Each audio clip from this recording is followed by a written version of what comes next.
Good afternoon. My name is Todd McCubbin. I'm Executive Director of the Mizzou Alumni Association, and it is my pleasure to welcome you here for Homecoming Weekend. How about this, huh? You glad to be back on campus?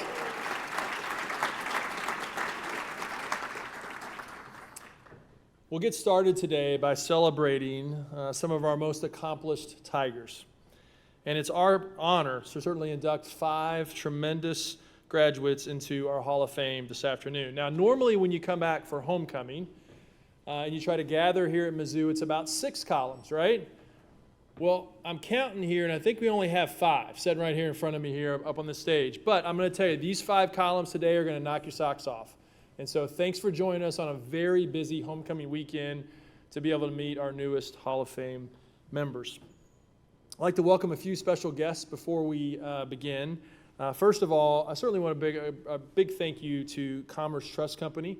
They are today's presenting sponsors, and they've been with us since the beginning of this event. We appreciate their support. With us today is Lyle Johnson. He's Senior Vice President for Commerce's Central Region, as well as Rhett Bringarth, Senior Vice President for Commerce Bank here in Columbia. So Rhett, Lyle, will you all stand, please, for a round of applause, please?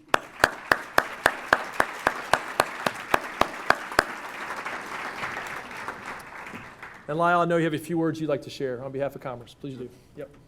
Thank you. Thanks, Todd. Some of you may know that Commerce Bank has been involved for several decades now with rewarding the best teachers on campus through the William T. Kemper Foundation, the Kemper Awards. So when Todd came to us a few years ago and talked about opening this thing up and presented an opportunity for us to sponsor this, we kind of jumped at it. Steve Sowers is the regional president of the bank side. I'm on trust side, which is the wealth management side. And we both graduated from Mizzou the same year, in fact, from the business school. And so we jumped on it. And some people have accused us of trying to buy our way into this thing. But I don't think that's quite how that works. But we're very happy to be part of this and to sponsor it and to celebrate all that is great about Mizzou and the success that so many of these folks have had. Congratulations, and everybody, thanks for coming and enjoy the celebration.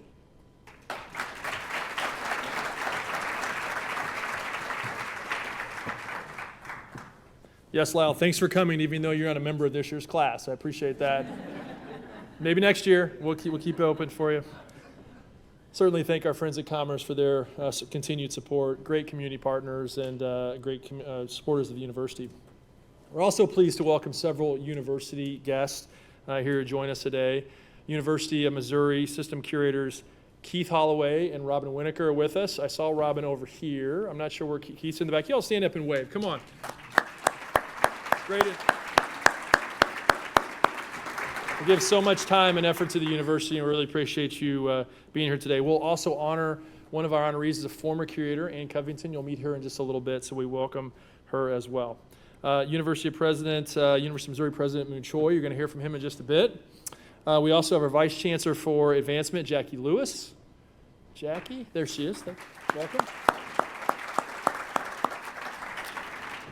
And the Chief Volunteer for our Alumni Association, the President, representing 350,000 alums worldwide, Jeff Vogel is here today. I know he's standing in the back of the room. Thank you very much, Jeff. And looking around the room, I know we have several deans and other vice chancellors. I could introduce the whole room. We have so many great folks here today. Just know that we're I'm very grateful to be able to work with you in supporting this great university. And our role here at the Alumni Association is to come to work every day to make Mizzou stronger. And we're certainly blessed to be able to work with you on campus. And I know you all do the same in your different departments and units and divisions. So thank you for being here today as well. So at this point, I can introduce the president, give him a credit for a lot of things. People are coming back to this university. They're going to see a lot of awesome things going on this campus. But as I told Curator Holloway a while ago, there's 2 things. Where'd he go? He's behind me here. 2 things that we need to make homecoming go well, all right? Weather, football game, kickoff time, right? So since it's 75 and sunny out, I'm going to take credit for the weather, all right? But how about that 3 p.m. kickoff time tomorrow? That's pretty nice, right? So President Choi will let you have credit for that. So thanks for joining us today. Appreciate it. Thank you. Thank you very much, Todd. And well, welcome back home to all of the alums and Commerce Bank. Thank you very much. And Lyle, you can always buy yourself in, okay? Just keep it coming. Our students appreciate it, our faculty appreciate it, and we're a good investment. This is a tremendous university. All of you know it, but the things that are happening here at this university when it comes to the offerings for our students, the incredible research and scholarship of our faculty, and recognizing our land-grant mission by translating what we do in the classroom and the laboratory, there's not a university that can match what we do. And so you have a lot to be proud of. Congratulations, congratulations. And we are celebrating 5 incredible leaders. And to do this on homecoming weekend makes it even more special. But there's been a group of people that have been preparing for this week for several months. And they're our students, and they're part of the homecoming steering committee. And I don't know if they've had any sleep over the past week, but they're here now.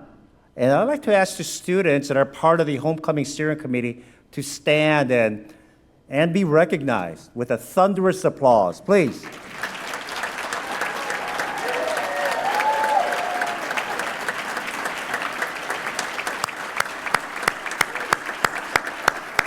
And there's a reason why we have the best, not just the first, but the best homecoming in the United States, and they make it that much more special. So thank you.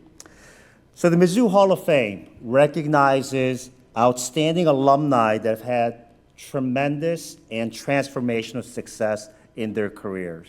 And the careers that they've led, if you looked at all of the banners as you walked in, are so varied. Whether it's in industry, academia, the law, or in business, they've each made transformational differences in not only their own careers, but to the discipline and to the field. And they exemplify the 4 principles of Mizzou. And you know what those principles are if you graduated from this university or if you're studying at this university. And through their hard work, of achieving excellence with accountability, they've made us all so very proud.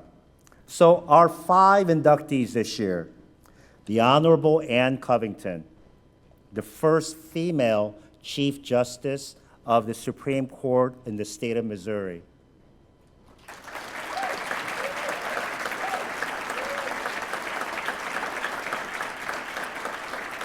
Jim Fitterling, Chairman and CEO of Dow Chemical, a company that has 54,000 employees across 160 different countries and making incredible innovations that improve the lives of so many people around the world. So, Jim.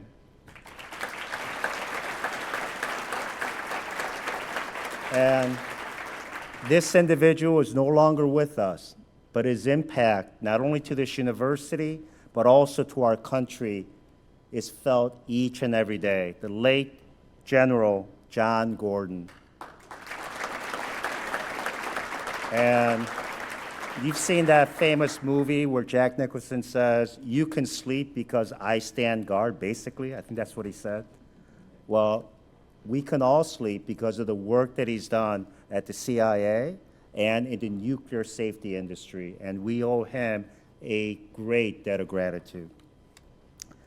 Next is Dr. Jim Nave that I had a chance to meet for the very first time, and he is an innovator, entrepreneur that has transformed the veterinary practice throughout the United States. But he's also a very highly regarded veterinarian that still practices, and one of the world's leading authorities in the area of boxing, which I found to be very interesting. But where is he? He is from Las Vegas, so that makes sense. And he also received the prestigious Global Veterinary Service Award for his long legacy of contribution to the field. And last, but definitely not least, someone who has more family in Colombia than anyone else. So this is really a homecoming. for Miss Nichelle Turner, who is the co-host of that incredible show, Entertainment Tonight, and a winner of the highly prestigious Emmy Award. Congratulations. So it is such a great privilege to be here. I look forward to learning more about you from testimonials that are provided by so many admirers that you have. So welcome back home, happy homecoming, and let's have a great celebration. Thank you so much.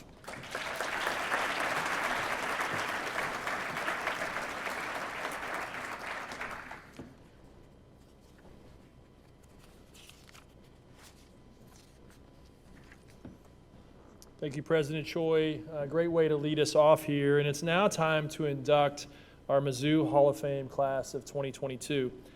This select honors for those who have had exceptional success, as you've heard, in their field and who highlight the breadth and the depth of the university's educational strength and our worldwide impact. Distinguished and notable alumni were first recognized at homecoming as parade grand marshals here at the nation's first and best homecoming. And since then, it has evolved to the official dedication ceremony we have today with our first Hall of Fame class in 2016. Our homecoming steering committee tri-directors traditionally will make introductions for today, and we'll begin with Carson Eidelman. Carson?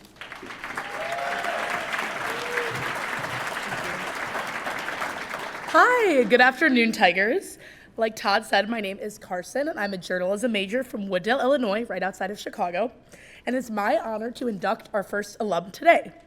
The Honorable Ann Covington, former Chief Justice of the Missouri Supreme Court, served as the first woman appointed to the Missouri Court of Appeals. She would go on to become the first woman appointed to the Missouri Supreme Court, as well as its first female Chief Justice, and was recognized by the American Bar Association as a woman trailblazer in the law. After retiring, she would go on to serve the university as a member of the Board of Curators and has received numerous awards for her dedication and exceptional career, including an honorary Doctor of Laws in 2018. Let's learn more about this incredible alumna.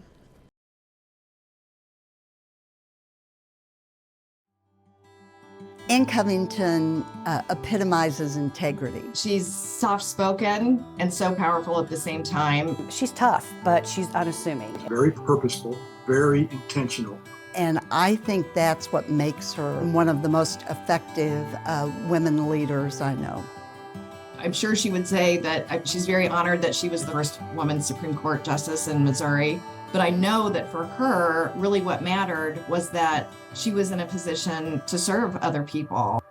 I believe there were some of the other judges who were supportive, but there were clearly other judges who were not. And she was appointed to the Supreme Court, and by the time she left, every single judge there supported her for the appointment to the Supreme Court, that she had won them over during that time. I've known Ann Covington since I was probably 5 or 6 years old, and when I think about how to be involved in the community, she's one of those people I always look to, whether it's her graduate education, the School of Law. Obviously, she's a former member of the Board of Curators, a curator emeritus. She just has stayed passionate and essential to a lot of the things that are the fabric of our community. So I think when Ann came on the board, she brought a new level of disciplined and thoughtful decision making. She seemed to approach decisions on the board like she would approach them as a judge. She would listen openly to all the arguments, consider them carefully, and then reach a decision based on the merits of the arguments. One of her friends used to say that my mom has an iron fist in a velvet glove. Even when she may be delivering a tough message that people may not like what she's saying, she does it in a very kind, compassionate way. And she always values other people's opinions and makes them feel heard and seen and valued, even when she disagrees with them. And I want to thank you for all that you have done for me and so many other women. I've heard you say that you were fortunate and you happened to be in the right place at the right time. But please know that you have had the success in your career You have had the leadership positions because you earned them. Congratulations to you on behalf of the women and men you've mentored. Congratulations on behalf of the current and former members of the Board of Curators. And congratulations on behalf of all of the alums worldwide, of which we are so proud to count you as a member. Thank you for your remarkable service to the university and to the state. And on a personal note, thank you for your equally remarkable friendship. You are a true Hall of Famer in every sense of the term. You are more than deserving of this recognition. Congratulations. Mom, I love you so, so much. And I'm so grateful that you're my mom and I carry you with me every moment. And I always, always will. And I'm so proud of you and just so grateful that I get to be your daughter.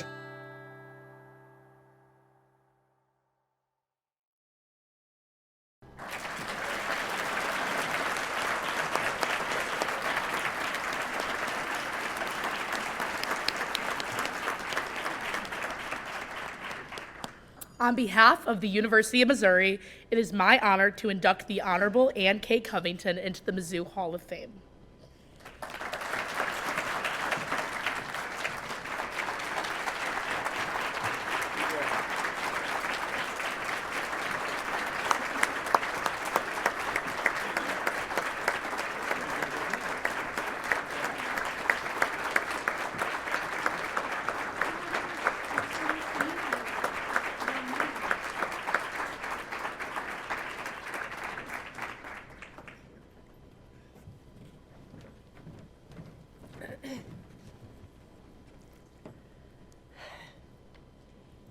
I'm a little teary. That's sometimes my daughter makes me that way.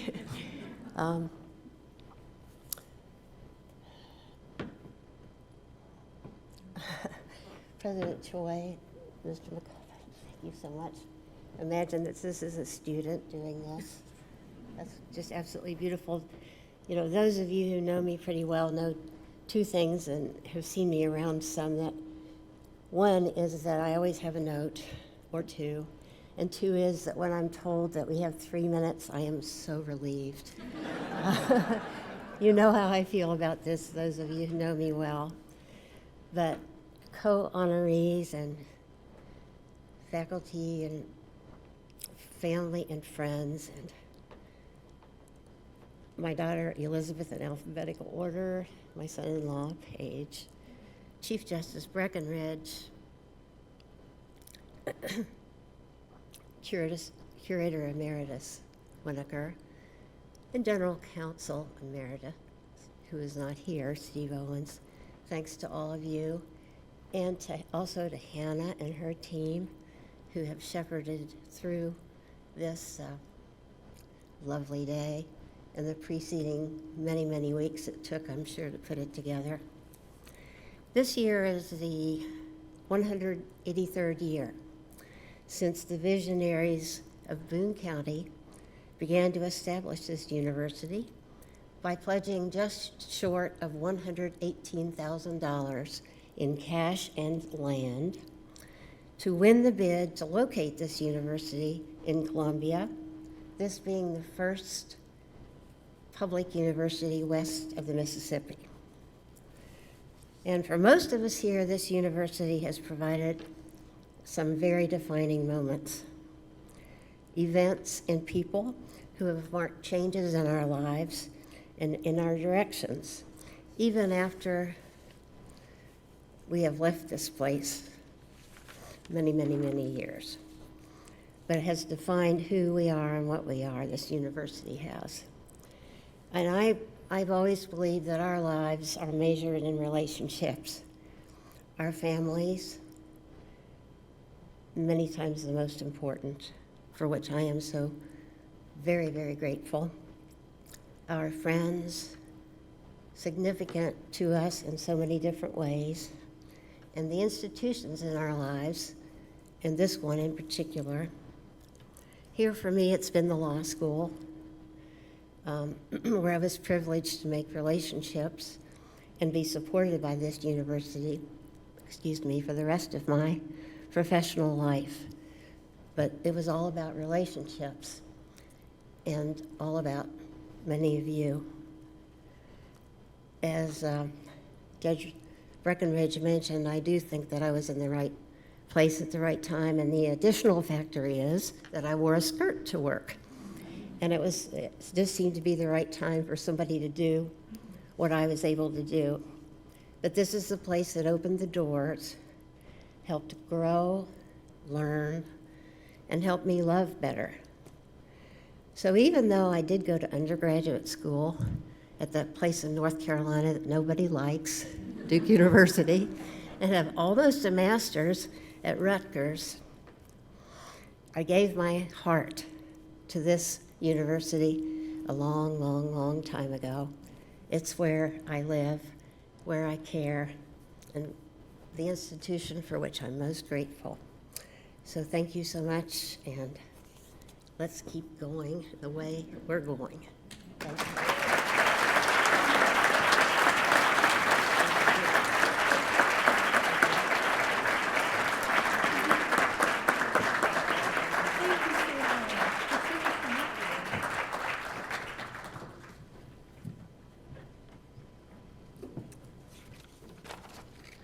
Congratulations, Judge Covington. My name is Chris Staley, and I'm a nursing major from St. Louis, Missouri. It's my honor to recognize our next alum. Jim Fitterling is the chairman and CEO of Dow and has spent over 38 years in leadership positions in the company.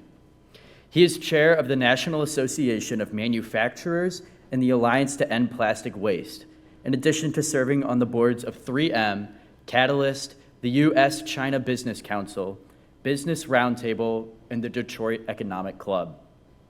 As a corporate leader, Jim is widely recognized for his work supporting LGBT+ workplace equity. He was ranked the world's top LGBT+ executive by the Financial Times in 2018 and inducted into the Outstanding Hall of Fame in 2021. Jim is also a cancer survivor, an experience that has influenced his commitment to transforming healthcare. As a leading donor to Next-Gen Precision Health, his generosity is advancing research that will help patients and families enjoy better outcomes and qualities of life. Let's learn more about Jim's work across campus in the manufacturing industry.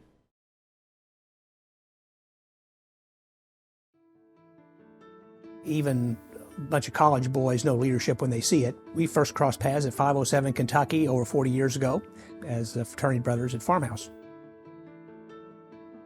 He worked hard in school and he worked hard in the things that he was involved in.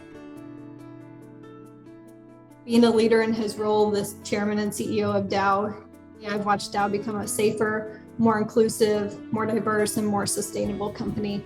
And I really couldn't be more proud to work for Dow.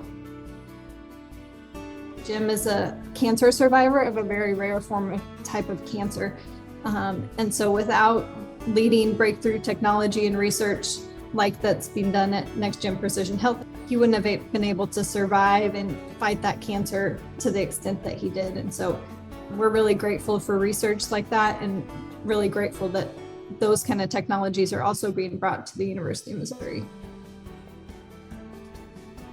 When you had your health issues several years ago, and when you fought and won, instead of going to the beach and having a margarita for the rest of your life, you rolled up your sleeves and came back to work and continued to rise to the absolute top of your industry.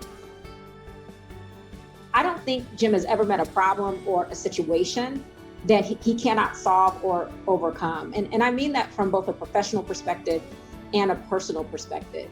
And the way he leads is courageously. It was really Jim who set the stage for our approach to ID&E. He strategically incorporated inclusion, diversity, and equity into our company ambition. Jim is truly a brilliant mind. He's a wise counselor. He's been an amazing counselor to me. He's a passionate advocate. The one thing I think Jim is so well known for, and that I think he would like to describe himself as, and I think he works very hard toward, and that's to be an inclusive leader. Jim, congratulations on entering the Mizzou Hall of Fame. And I know you're not big on recognition, but I can't think of anyone else that deserves this more than you. You really are a true son to the university. We're extremely proud of you, and you helped make Mizzou a better place to get an education. It is an incredible honor to work with you, to learn from you, and to lead with you at the NAM. We're so proud of you and your career and MIZ. Let me just say congratulations on this recognition and for being inducted into the Mizzou Hall of Fame.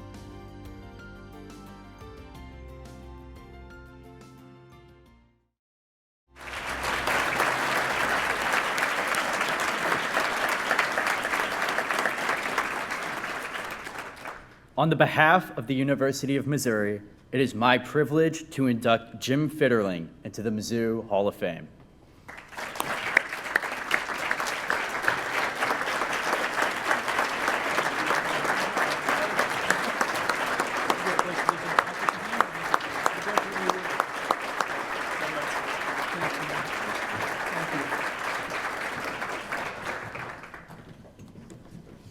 I probably should have brought notes so that I don't run over the 3 minutes, Ann. It's hard to believe it's been almost 39 years since I graduated. But like Ann, Missouri opened up a lot of doors for me coming to this university. Our parents encouraged us. My sister's also a grad from the nursing school. And our parents encouraged us to come and do something more than they had done in their careers. And a friend of my dad's had introduced me to one of his colleagues who was a member at Farmhouse Fraternity. And so we decided to come to Missouri, and I started majoring in business, in accounting, and it was through Farmhouse that I met some fraternity brothers and decided to, some of them are here today, and decided to switch to engineering, which put me on the 5 football season program, which is not a bad program. So I had a chance to be here a little bit longer and really enjoyed it. I wouldn't recommend pledging a fraternity and being in marching band at the same time. Luckily, I wasn't in engineering school yet, so that was a little bit easier. But it was through that that opened the door for me to go to Dow. And literally 2 weeks after I left here, I moved to Michigan and went to Dow. And in 39 years almost here, I would have had the chance to live in many places, but 11 years in Asia Pacific, and then come back in 2006, and since then run major divisions of the company and the entire company, and through some really interesting times, but it all started here. I just wanted to give a shout out to engineering school and to President Choi. President Choi is making a big difference in the university. I got re-engaged when my niece Lauren was a chemical engineering major here. And the funny story there is for years I had tried to talk her into becoming an engineer. But you know how it is sometimes with family. You don't really listen to family. And her high school science teacher, who happened to be a retired Monsanto PhD chemist, talked her into becoming an engineer. So for a Dow guy, that was a little bit hard to take. But she's doing a great job, and she's working for Dow, not Monsanto, so I'm happy about that.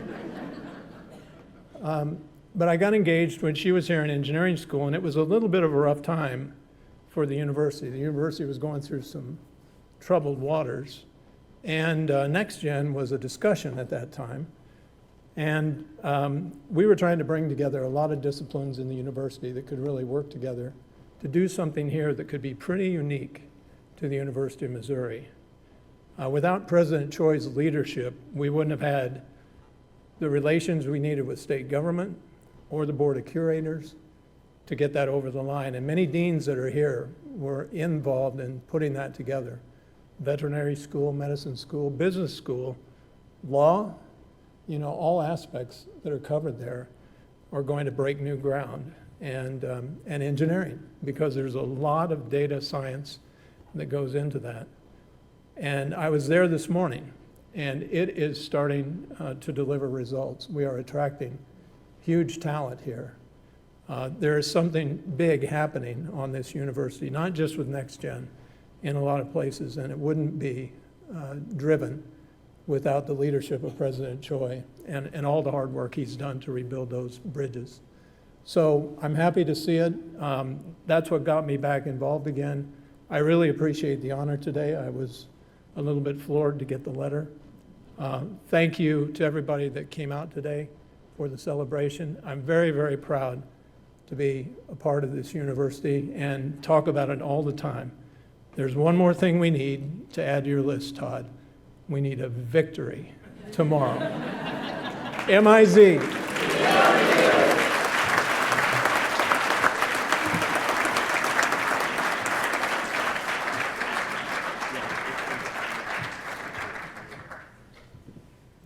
Congratulations, Jim. And hello, Tigers. My name is Matthew Rothamick, and I'm an accounting major from right here in Columbia, Missouri. It is my honor to introduce our next alum. The late General John Gordon was former Deputy Director of the CIA and the first administrator of the National Nuclear Security Administration. Over the course of his 32-year military career, he served as Director of Operations for the Air Force Space Command and Commander of the 90th Missile Wing. His career would also take him to the White House, where he served as Senior Director for Policy on the National Security Council, as well as Assistant to the President and Homeland Security Advisor. In 2000, he retired from the Air Force as a 4-star general, the only Mizzou graduate to ever attain this rank. He passed away in April of 2020. Let's learn more about General Gordon and hear from those who knew him.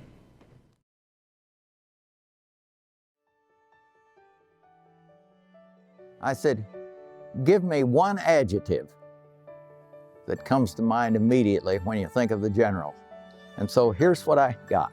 Modest, knowledgeable, direct, interesting, insightful, disciplined, patriotic, quiet, and a good sense of humor. And wow is right. And he went up about as fast to 4 stars as anybody I know of.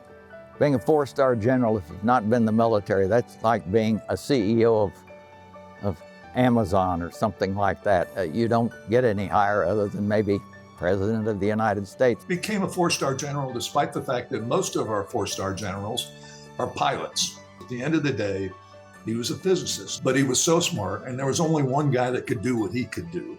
Tends to give one an inferiority complex. So easy when you stand alongside somebody like that. And he went on to work for the Department of Energy in the same kind of role, worried about, nuclear stockpiles. And, there's not too many of us that can do that. I doubt there was anybody in the government service at the time that could do what he could do. Oversees our nuclear stockpile. And they're not going to put a novice in there. They're going to put somebody that actually understands it. And then, of course, he spent a little time with National Security Agency and with Homeland Security. It's hard to get him to talk about things because most of what he knew, he couldn't talk about. He was so accomplished, and he did so many things, and he did it so quietly but competently. He never would brag. As I said, he was very modest. You had to kind of pry it out of him. I would ask him, I would say, who did you work for as far as presidents? He said, well, let's see. I served extensively with Bush 1 and Clinton and some of Bush 2's time. He's the only 4-star general who has ever gone through the ROTC program at the University of Missouri. And he was an outstanding student, and he just performed well in everything at the university as he did in his entire military career. He graduated in 1968. Well, he certainly liked football. He liked to brag about Mizzou. He really liked the university. He just felt a kinship there. Yeah, he was a true Tiger fan. He was proud of his marriage with Marilyn and his daughter Jennifer, and he was just as proud of serving the United States in the Air Force and was very, very patriotic.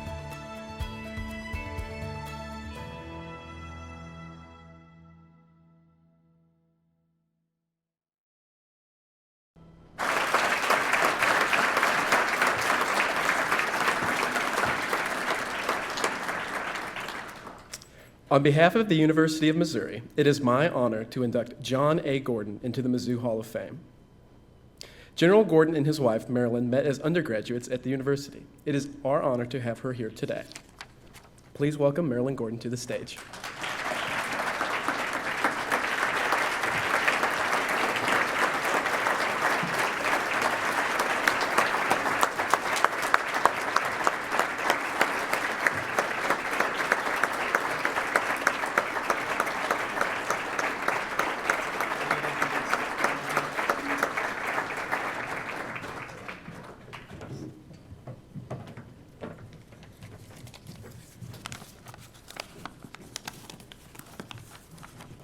It is an honor to see John inducted today into the Missouri Hall of Fame. I thank you on his behalf, all of you for making this happen. John always felt that many good things happened to him at Mizzou. I'd like to think I am the best thing.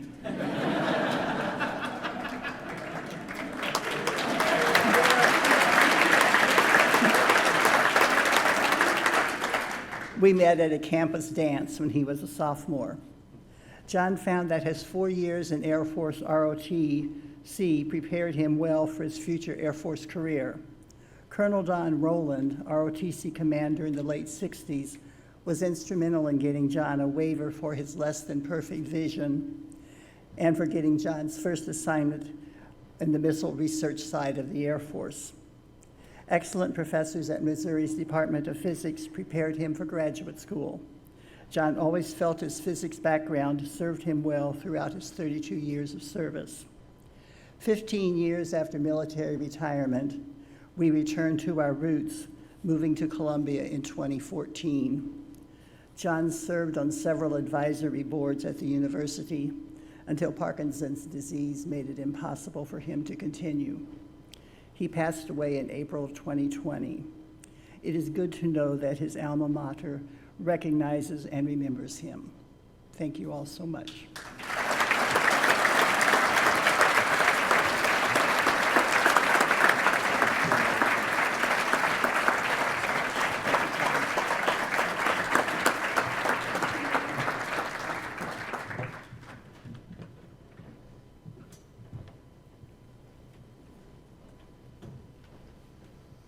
Tonight's next inductee is a proud graduate of the College of Veterinary Medicine. Dr. James Nave opened his business, Tropicana Animal Hospital, in 1974. Today, the Nave Veterinary Group includes over 21 freestanding veterinary hospitals in Southern Nevada, including Tropicana, and is dedicated to the mentorship of young doctors who share the group's vision and high standards of veterinary medicine.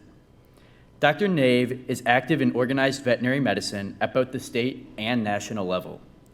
He has served as president of the American Veterinary Medical Association, the Nevada Veterinary Medical Association, and the Western Veterinary Conference. Let's learn more about Dr. Nave and his impact on both people and animals alike.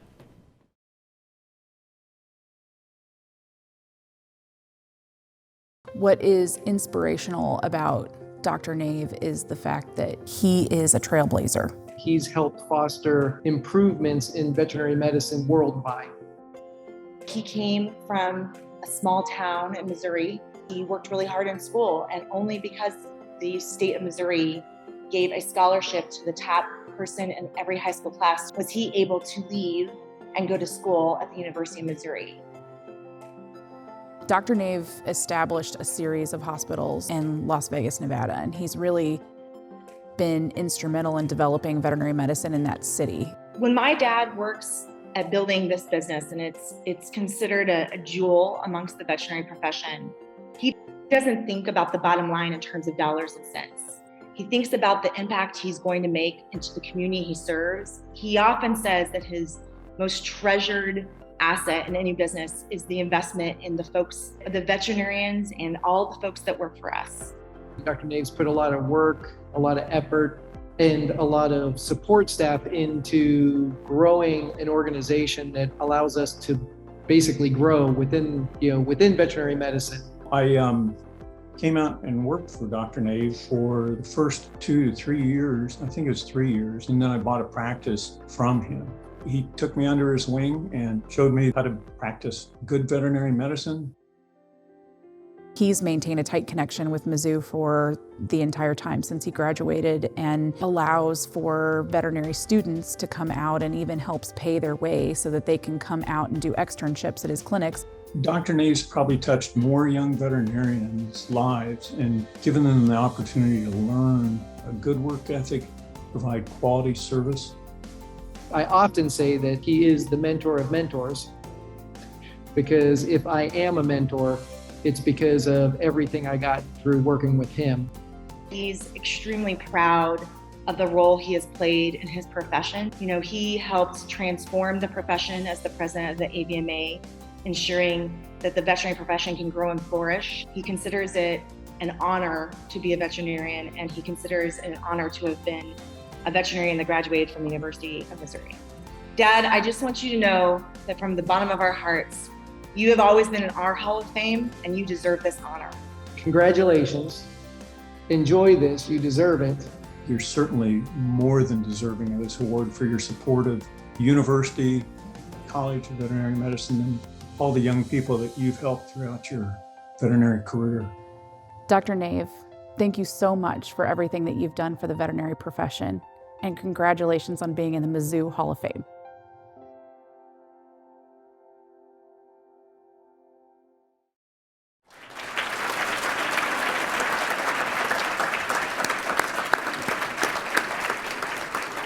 On behalf of the University of Missouri, it is my privilege to induct Dr. James Nave into the Mizzou Hall of Fame.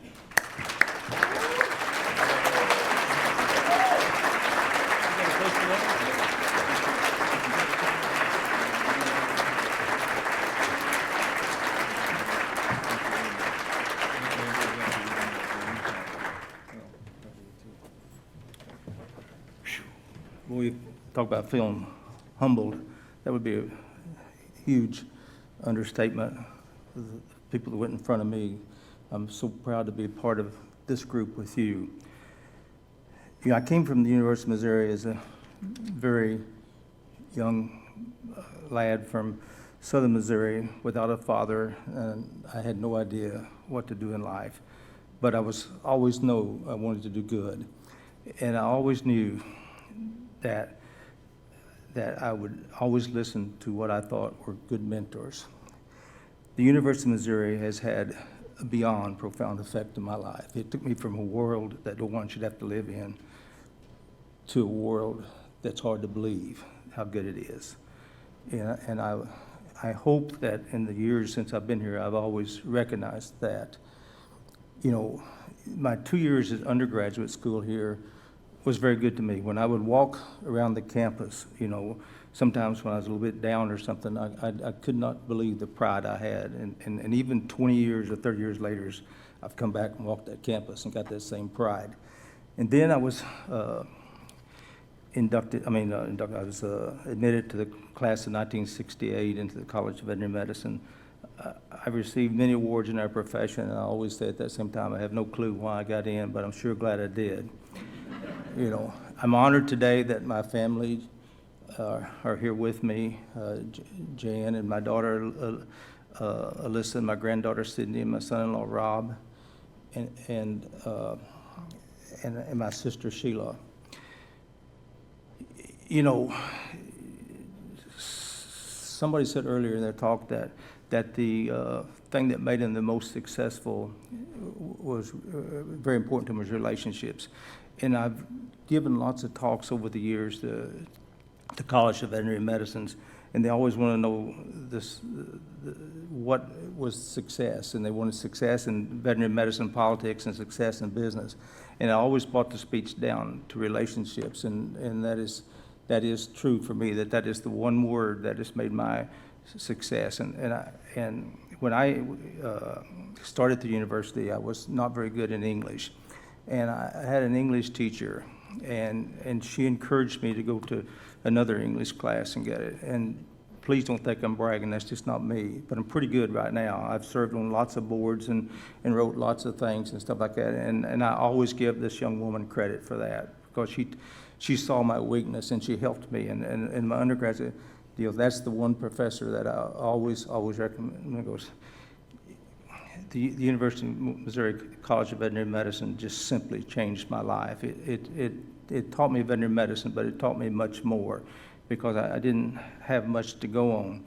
And at our last class reunion, Roger Kuhn, one of our classmates, talked about how great the professors was at Missouri and what they had taught us and stuff. And certainly I agreed with Roger on everything he said, you know, but for me it was a little bit more than that. I picked up jewels from them that helped me so much. I've often said I've been blessed to represent our profession as president and director of international affairs around the world for many years, and I've often said that the veterinarian I respected the most in my life was the dean of the veterinary school, Dr. Kingrave, when I was a student there. One day, Dr. Kingrave talked to me, and he told me that he didn't believe anything was impossible, and he was talking about a certain project, and he said, I don't want you to ever accept the fact that something's impossible. And from time to time, if I might see him, he would say that to me again. That stuck to me and carried me. And throughout my life, I've never, ever accepted that something's impossible. And if somebody's got a project and they say it's impossible to do, I kind of want to take that project on. And when I was president of our profession, you know, our profession was considered one that's slow to move and stuff like that. And I knew I had a short time to be president. And I challenged the profession, and I often credited Dr. Kingrave, you know, for that, you know, and would say, don't think this is impossible. And we were able to do things, you know, particularly in globalization that people said was impossible and stuff. But I always credit Dr. Kingrave, and I always credit the University of Missouri. Other people there at the university taught me so much also. You know, Dr. Ebert told our class that he believed there were certain things that were responsibilities of life. And if one doesn't satisfy those, they don't justify their existence. And I certainly agree with Dr. Kingrave, and it's always been a guiding principle to me. If it was a responsibility of life, then I did it, you know. I've been blessed to mentor hundreds, maybe thousands of young veterinarians in my life and stuff. And I always go back to what I learned at the University of Missouri to talk to them and to mentor them and tell them how things were important. Dr. Niemeyer told me if you always go into an exam room and if you take a good history, you examine the patient well, and that you will lay out your plan to the client, you follow that plan, and you let them know the difficulties that you're facing, and you try to do it another time you'll always do fine. And that was at a time when a lawyer gave a talk there and had us all scared pretty much, you know, and stuff like that. And I'm not criticizing lawyers, my daughter's a lawyer. But the truth of the matter is in difficult times, and sometimes it can get difficult, you know, I would remember that. And as I mentor young veterinarians who are so nervous and stuff, I'd always tell them what Dr. Niemeyer said, and to help settle them down, you know, so that they could go good. Because, you know, I've had lots of great things happen to me, but to see a young person become a great veterinarian is one of the true great things and stuff. But I came to the University of Missouri, and I left 6 years later and went into the Army. And by the time I got the mentoring that the university gave me, then the Army gave me, I knew I could take on what was in front of me. And I knew that I only had so many seconds to live, and I knew I was not going to waste one of them. And I've tried not to. I've tried to do as best I can. But I promise you that every time I ever gave a speech representing this profession in any part of the world, I always credited the University of Missouri. And people ask me today, what is your reason for success? And I say, the University of Missouri. I certainly haven't done as much as lots have, but I've done as much as I can, and I will continue to do that. I am so proud of this university. I was extremely happy when President Ellis was here. I thought he was such a wonderful man, and President Cho, I feel the same way about you, and I thank you very much for this. Thank you all. Bye.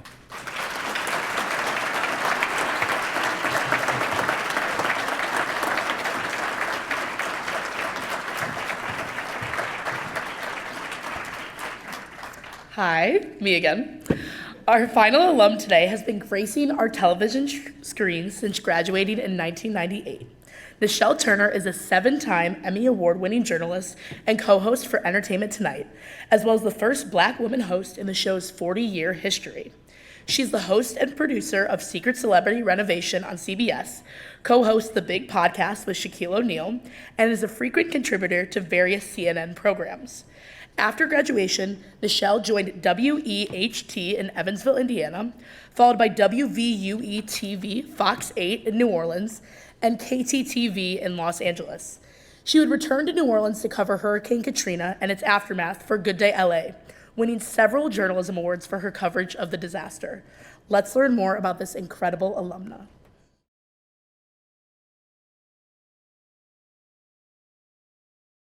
Nichelle, she bleeds black and gold. Silly, outgoing, energetic. It is her focus, her preparation, and her natural born talent. I can go on and on and on and talk about some of the things about Nichelle. You see her personality, you see it night in and night out on TV, and that's the same person that you get in person. The first Black female co-anchor of Entertainment Tonight. I don't see any front, any different, any putting on of airs. I think that speaks to who she is. She called me one day and she says, "Mom, I think I'm gonna go into journalism." And I think it was one of the best moves she ever made in her life. I see her every night bring the questions, the empathy, the sympathy, and the knowledge to the topic she's reporting on. And she brings that to the table, brings that to her interviews, brings that to her storytelling. And I think that elevates it and takes these entertainment stories to new heights and new depths. She is the best I have ever seen at live television and disseminating information out to folks. It's incredible. You know, her constant professionalism, I think, is what's taking her to the next level.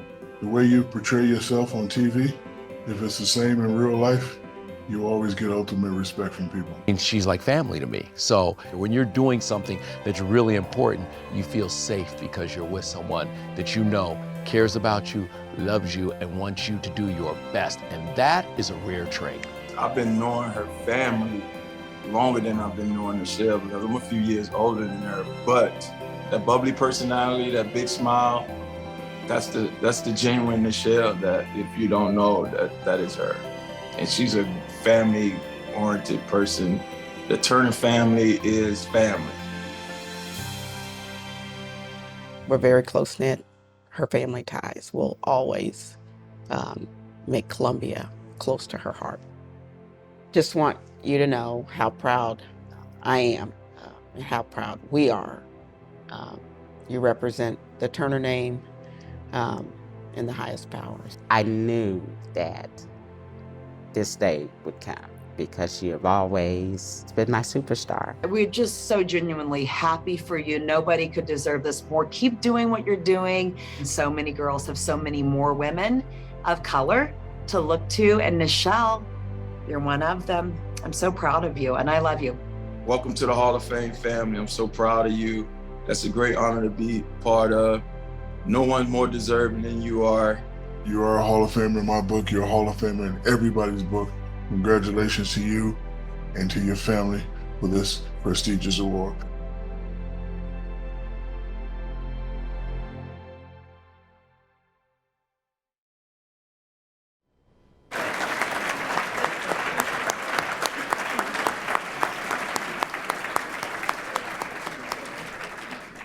On behalf of the University of Missouri, it is my honor to induct Nichelle Turner into the Mizzou Hall of Fame.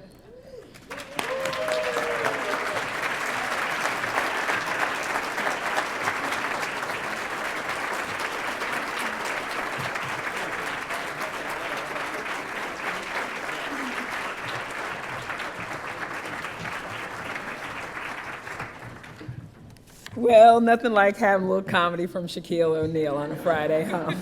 I should have known. I should have said no when he asked me if he could talk to the people here at Mizzou. That's what I should have done.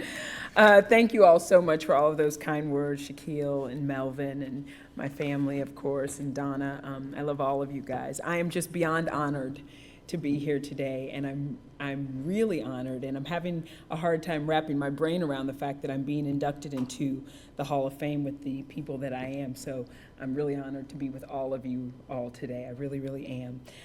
It is a little fitting, though, that this is the year that I'm inducted into the Mizzou Hall of Fame, because I am celebrating 25 years in the journalism business, and I'm seeing my career surge now at a time that, as a woman in her late 40s, and especially a woman of color, I mean, it's a little awe-inspiring to me, and I just thank God for change and for growth.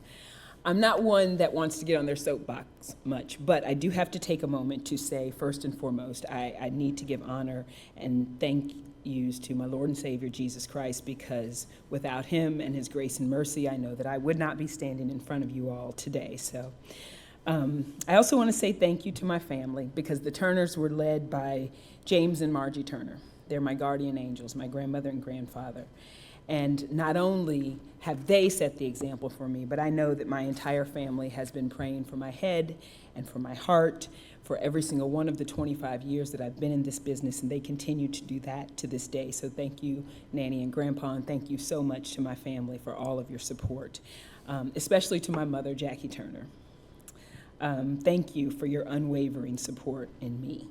I say to her all the time, I actually said it to her this morning, you are a lot, but you are all I've got. I was raised an only child, and she was a single mother. So statistically, we were not supposed to win. But all that she's ever taught me is that I needed to dream bigger than my surroundings. She embraced the weirdest, the goofiest parts of her kid.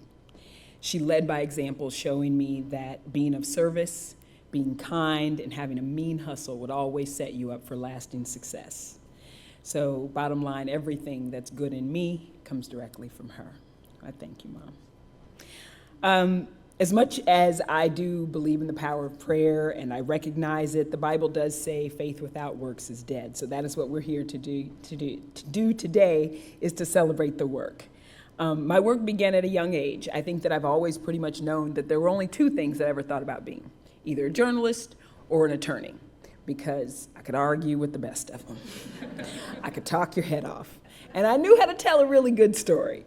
So at Rockbridge High School, I took a class called Media Communications, and it was taught by the former voice of the Missouri Tiger basketball team, Rod Kelly. And I remember Rod Kelly telling me way back then that Missouri had the best journalism school in the nation. I never forgot that. But I didn't really figure out what being a journalist was until I got to Mizzou. I will say this, it is true. The Missouri Journalism School is intentionally tough to weed out the wimps. They do it to you.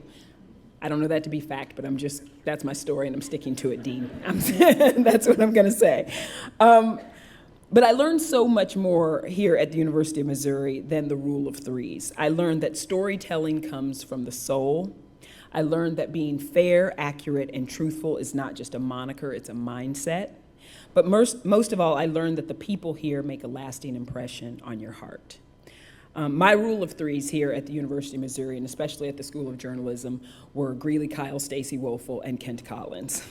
I will never not believe that those three professors had meetings every day to strategize how to get me through the journalism school. I know they did. I can see Kent running those meetings and saying, Greeley, you kick her butt on Monday. Stacy, you call her on Tuesday and tell her she has an extra shift at KOMU. And I'm just gonna sit back and be Mr. Nice Guy and say, you're doing great, kiddo. You're gonna be amazing. We gathered here a month ago to celebrate the life of Kent Collins, and I do just want to take a moment to say that we appreciate you, Kent. We lost him this summer to cancer.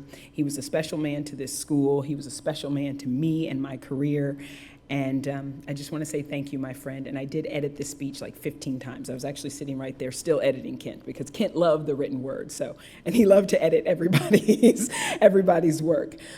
It was here at Mizzou that I learned to be a five-tool player. And anybody that's a baseball fan here in this audience knows what a five-tool player is. I have to say, my mother is not only a Saint, but she's the biggest Cardinal fan that I've ever met. And so I grew up loving baseball. And a five-tool player is that player that can do everything, right? It's the player that can play any position on the field. And growing up, bear with me, my favorite player was Jose Oquendo. I know y'all are probably like, Jose Oquendo? Well, of all the Cardinals, Jose Oquendo? But that is because he was the ultimate five-tool player to me. I saw him play every position on the field. I even saw him pitch once. So I guess, in essence, I wanted to be the Jose Oquendo of broadcasting. But it's because I wanted to embody the hustle that my mother gave me. And I said that I wanted to be the last person out the door. I wanted to be that person that they never wanted to fire. I wanted to be that person that was going to be there at the end of the day. So I adopted the moniker of wanting to learn, do, and be everything. And I learned those things here at the university. I was given the opportunity to learn how to report, to produce, to anchor, to write, to edit, all of those things. I even learned how to run the studio camera and run the live truck, just in case. I was always taught here as well to work from a place of yes. If I didn't know, figure it out. That's what I was always taught, figure it out. And I've always made decisions on that, working from a place of yes and figuring it out. And I learned that whenever I did that, it never steered me wrong. It's the journalism core that I got here at the University of Missouri that's kept me thriving in every single situation that I've ever been in, because whether I'm talking about Bashar al-Assad on CNN or I'm talking about Kim Kardashian on Entertainment Tonight, I still have to know who, what, when, where, why, and how, and I have to know how to put it together and put it on TV. That is Mizzou made. That's what I learned at the University of Missouri. So in closing, my realtor called me just the other day and we were chatting and I said to him, yeah, I'm going home this weekend. And he said, home? What do you mean? You are home. And I said, oh no, no. I live in Los Angeles, but Columbia, Missouri is my home. So when I say M-I-Z, you say Z-O-U. Exactly. Thank you all.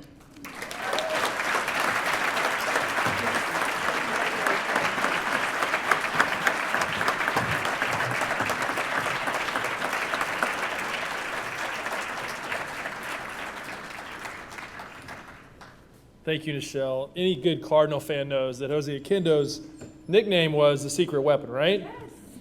You're our new secret weapon here at the University of Missouri. You just got that, you earned that today. So thank you for that. And this is our 7th class of the Mizzou Hall of Fame. And after a couple years of not having this event, based on all the things we know about, I can't think of a better way to start Mizzou Homecoming, the best weekend of the year around here, than to gather and see and hear from some of our most accomplished alumni. So let's hear it one more time for our class of 2022.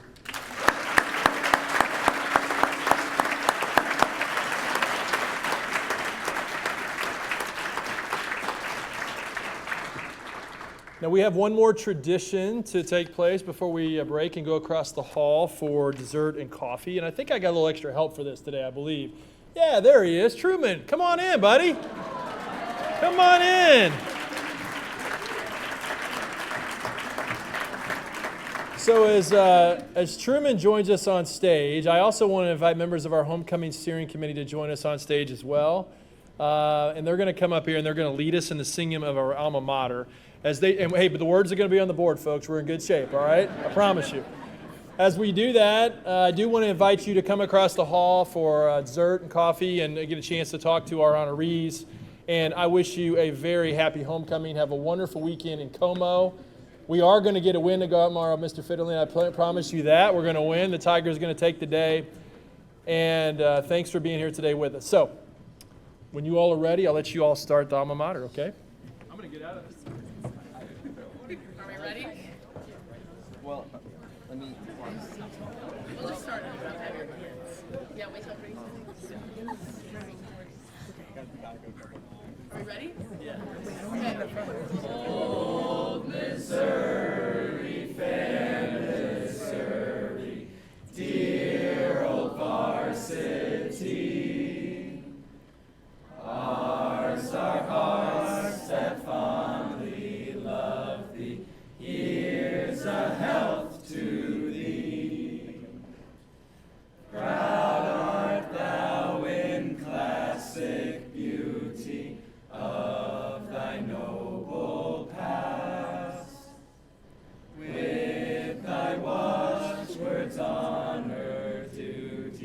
God.